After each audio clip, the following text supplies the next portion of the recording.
Hello students. So in today's session we are going to continue our ongoing topic, that is the type of insurance. Let's see what are the types of the insurance. तो इसमें categorize करके दिया हुआ है. There are two kinds of main insurance. First one which is the life insurance, second one which is the general insurance. Life insurance के अंदर दो policies होती है. First is whole life insurance, second one is endowment insurance. Whereas talking about the general insurance, तो इसकी three categories होती है, that is goods transportation insurance, fire insurance and other general insurance, जिसकी एक बहुत बड़ी list है. One by one we'll discuss it deeply. First one is the life insurance. Whole life insurance यानी कि पूरी लाइफ का इंश्योरेंस होता है. When a person who is insured dies, the insurance company undertakes to pay a pre-decided sum as compensation to the legal heir of the deceased according to the contract or an agreement. It is known as an whole life insurance. अगर जिस person ने यानी कि insured person ने जो policy ली हुई है उसकी डेथ हो जाती है, तो उस केस में इंश्योरेंस कंपनी उसके हायर को यानी कि जो वारसदार होता है उसे मनी देती है होल लाइफ इंश्योरेंस के accordingly. The insurer has to pay periodic premium which is to be paid throughout his life. Insurer को पीरियोडिक प्रीमियम पे करना पड़ता है थ्रू आउट इस लाइफ टाइम में. Life is precious and hence there can not be any price decided for it. Life एक precious है, उसकी कोई प्राइस या कीमत डिसाइड नहीं की जाती है. And इंश्योरी decides the value of his life and his capacity to pay premium. तो इंश्योरी जो होता है वो अपनी वैल्यू ऑफ लाइफ के अकॉर्डिंगली डिसाइड करता है कि वो कितना प्रीमियम पे कर सकता है. In this case the principle of indemnity can not be applied at the time of death of an insuree. और इस केस के accordingly principle of indemnity apply नहीं करता है इंश्योरी की डेथ पर. If the death is not unnatural, death unnatural नहीं होती है, तब तक the insurance company has to give the full amount as per the contract to the heir of the disease. तो इंश्योरेंस कंपनी को जब अननेचुरल डेथ होती है तो इंश्योरेंस कंपनी को पूरी अमाउंट देनी पड़ती है इस कॉन्ट्रैक्ट के accordingly. Next point is endowment policy. When the insurance company promises to pay the policy amount to the insuree at the end of the policy period to him or the legal heir in the event of his death, it is known as an endowment insurance.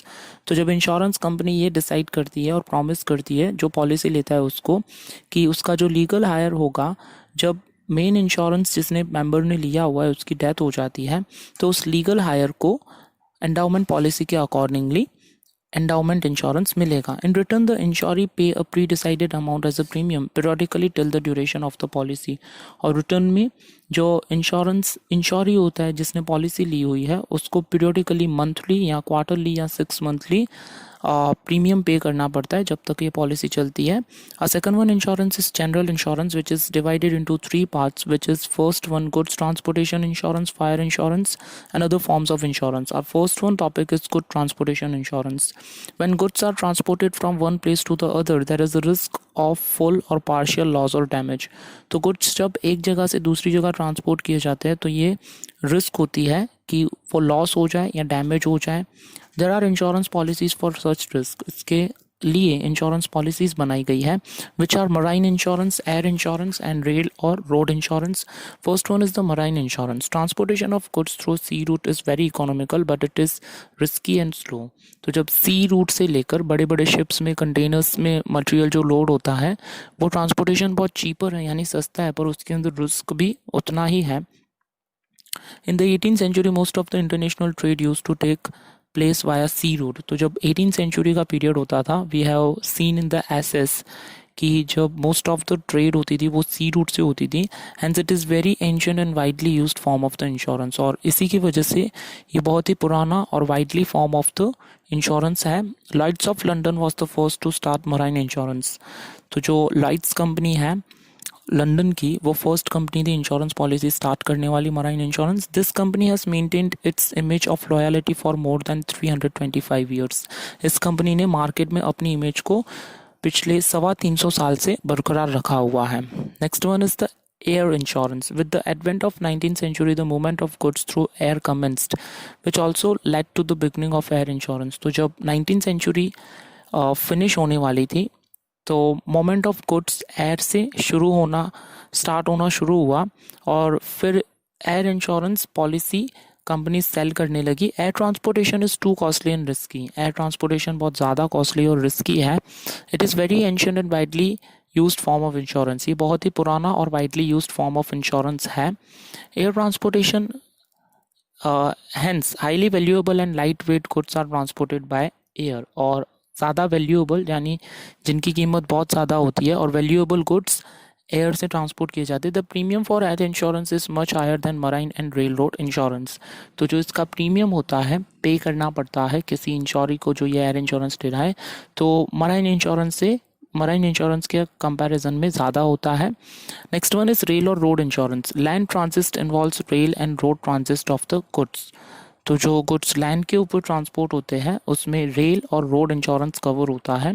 The most important form of risk involve in such transit are theft, डकैती and damage. तो इसके अंदर जो सबसे ज़्यादा risk होती है वो रिस्क होती है डकैती, चोरी की या फिर डैमेज होने की to the products etcetera. Insurance is a form of protection against such risk. Insurance ये एक तरह की प्रोटेक्शन है किसी रिस्क के लिए।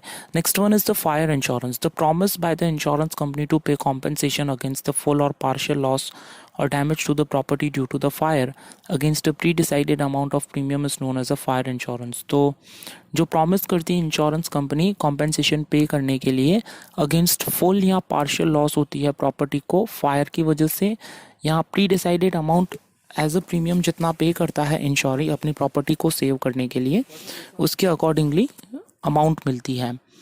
The insurer should get compensation equivalent to the loss of value of property due to the fire provided he has insurable interest। Next topic is other general insurance।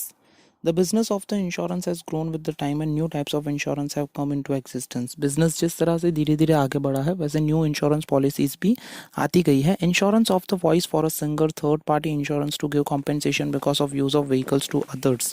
Use insurance for labor compensation in case of accident, insurance for laborers, employee insurance, student insurance to protect against general and social damage, mediclaim, medical insurance to compensate for medical treatment, insurance against lost cost due to the closure of a business unit, insurance against loss due to fraudulent activities by employees to employer, insurance against any cancellation or postpone of any entertainment program or sports events either due to the natural or man-made risk are some of the types of insurance। तो ये कुछ हमने insurance की policies discuss की। आजकल बहुत सारी ये पॉलिसीज़ प्रेवलेंट हो गई है, फेमस हो गई है कि अगर कोई सिंगर है तो उसकी वॉइस का इंश्योरेंस होता है, अगर कुछ वॉइस को डैमेज हो जाता है तो इंश्योरेंस कंपनी पे करती है, या फिर अगर स्टूडेंट्स इंश्योरेंस हुआ, स्पोर्ट्स में कोई लॉस होता है तो वो इंश्योरेंस होता है। These are all paid by the insurance company. Mediclaim और medical insurance is to compensate for the huge medical expenses incurred by a person in the event of any health problem as against a periodical premium paid by an insurer to an insurance company। तो आजकल mediclaim insurance भी लिया जाता है कि अगर huge medical का bill होता है तो उसको पे करने के लिए मेडिक्लेम इंश्योरेंस के अकॉर्डिंगली जो इंश्योरेंस की कंपनीज होती है वो अमाउंट पे करती है हॉस्पिटल्स को directly. Next one is privatisation of insurance. Insurance was initiated by private sector in India. Insurance India के अंदर इनिशिएट करने वाली जो कंपनीज है वो प्राइवेट सेक्टर्स की कंपनी है। As India was a British colony many foreign insurance companies started insurance business in India. तो इंडिया जब एक ब्रिटिश कॉलोनी वाला कंट्री था तो बहुत सारी फॉरेन कंपनीज ने इंडिया में इंश्योरेंस सेल करना स्टार्ट किया, पॉलिसीज सेल करनी स्टार्ट की, as they were blamed for practising illegitimate business practices. On 19 January 1956 through an ordinance, life insurance business was nationalized and the Life Insurance Corporation of India was set up। Thus the monopoly of Life Insurance Corporation was established। तो ये blame किया जाने लगा कि British की जो companies है वो फ्रॉड कर रही है इंडिया के अंदर इंश्योरेंस सेक्टर में, तो फिर लाइफ इंश्योरेंस कॉरपोरेशन को life insurance corporation of India घोषित करार कर दिया गया 19 जनवरी 1956 को। General insurance was introduced by the Britishers in India. General insurance को इंट्रोड्यूस करने वाली जो कंपनीज थी वो ब्रिटिशर्स थी।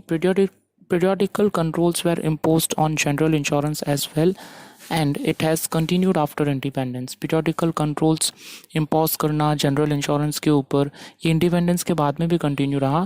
On 1st January 1973 the general insurance business was nationalized on the basis of General Insurance Business Act of 1972। To analyze and appraise the working of the insurance sector, a committee was appointed. तो insurance companies की working को एनालिस करने के लिए एक committee को appointment किया गया था. It recommended the joint business by foreign insurance company with the Indian compartments.